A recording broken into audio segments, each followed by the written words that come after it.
આપણી પાસે sandal boot ચપ્પલ બધું જ છે ને દીકરા, ખાલી એકવાર ચેક કરજે, 7 મહિનાના ઘસાઈ ગયેલા ચપલા પહેરે એ મમ્મી છે, અને ઘસાઈ ગયેલો શર્ટ જેને કોલરથી પહેરો છે ને એ બાપ છે. તમને ફરક પડે કે ના પડે, એમને ફરક પડે છે. જ્યારે તમે ખોટું બોલો છો, જ્યારે તમે તમારી જાતને છેતરો છો, ત્યારે ભણવાના બાના ઉપર તમે બીજા કામ કરો છો ને બેટા, તમને ફરક પડે કે ના પડે, એમને ફરક પડે છે. કેટલો ફરક પડે છે તમને કઈ નથી શકતા, કેમ કે તમે મોટા થઈ ગયા છો બેટા.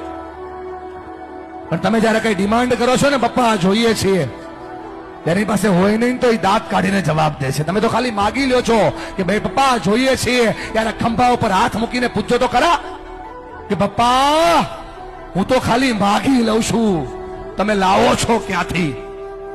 એને બહુ ફરક પડે છે ભાઈ. ફરી કઈ નથી શકતા, તું જુવાન થઈ ગયો ને એટલા માટે. અને જો મારા પર ભરોસો ન હોય, ખાલી આંખોમાં ચેક કરીને કેટલો ફરક પડે છે. આ બાપની આંખમાં જે આંસુ પડે છે ને, એને એટલો ફરક પડે છે. એટલા માટે ભણો કે તમે તમારા માતા પિતાના સપનાને પૂરા કરી શકો.